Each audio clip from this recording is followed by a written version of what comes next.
To speak about the Violence Against Women Act, VAWA, otherwise known, is a landmark piece of legislation, one that I believe has saved many lives and brought us together as Americans in standing up for what we believe is right. With this law, we have said that the United States takes domestic violence very seriously, and we are taking a moral stance against it now. In April of this year, I was proud to join a strong bipartisan group of senators in passing Senate 1925, the Leahy-Crapo Violence Against Women Reauthorization. 68 senators from this chamber supported the bill. Madam President, many of us were moved by the personal stories coming out of our states about the critical impact of VAWA in local communities. In Massachusetts, I was inspired by the work of organizations like Jane Doe, Inc., the North Shore Rape Crisis Center, the YWCA of Central Mass, and Reach Beyond Abuse, just to name a few, and there are many, many more. In March of this year, I visited service providers in Central Massachusetts that receive VAWA funding and learned a great deal more about how VAWA is changing lives for the better. New problems are plaguing our communities, and as these times change, government must adapt as well if it's going to make a difference in people's lives. Fortunately, the Senate bill includes many improvements that have been developed over time with various nonprofits and law enforcement agencies and individuals that deal with these challenges each and every day. I'm very proud to be a co-sponsor of what is clearly a good, thoughtful bill.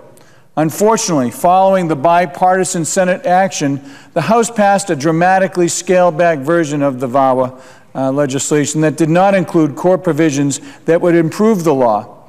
It seems that rather than work through some of these problems, the House was just content to pass a bill that did not address the number of growing problems facing individuals today.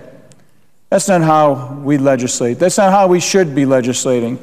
We need to pass a bipartisan, bicameral bill that the President will sign. And because the House took up the bill, because the House took up a bill that did not go far enough, the House bill passed largely along party lines, as compared to the bipartisan Senate bill that we passed just a short time ago. Now, once again, the House and Senate are at an impasse. As someone who has personally experienced domestic violence up close and seen its effect on not only families but my family, this is completely unacceptable. The vast majority of the bill is broadly supported by both sides of the aisle. It's beyond frustrating that the House has become distracted by a tiny percentage of the bill that has caused gridlock. Even worse, it seems some are willing to allow procedural technicalities to block its way forward. I have to tell you, that just makes no sense to me at a time when people's lives are potentially at stake. This bill should be done already. Women in Massachusetts and throughout the country, survivors of violence, deserve better, and we should provide that leadership immediately.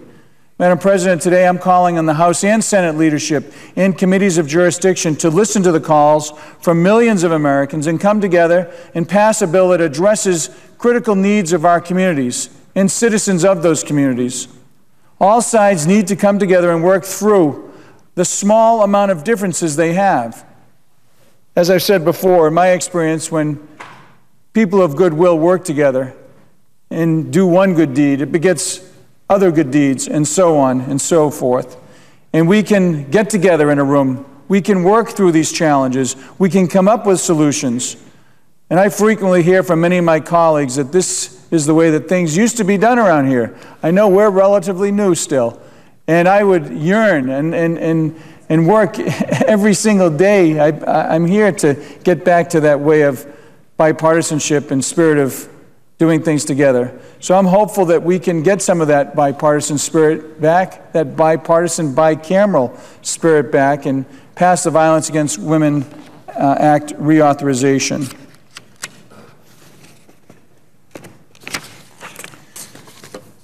In closing, I'd just like to say that we need to start to look out for the people's interests, not our political, personal interests or the party's interests, but the people's interests. We need bridge builders in this chamber to get this bill across the finish line and on the President's desk. The challenges we face in reauthorizing the Violence Against Women Act are not insurmountable. You know it, I know it. Far from it. I'm confident that if the House and Senate leadership come together and work out those differences, we can pass a bill that we can all be proud of and send it to the President's desk and save lives. So let's put politics aside and focus on solving problems. Remember, we're not Democrats or Republicans or independents. We're Americans first. We need to start to work in that vein to get things done. Thank you, Madam President. I doubt the absence of a quorum.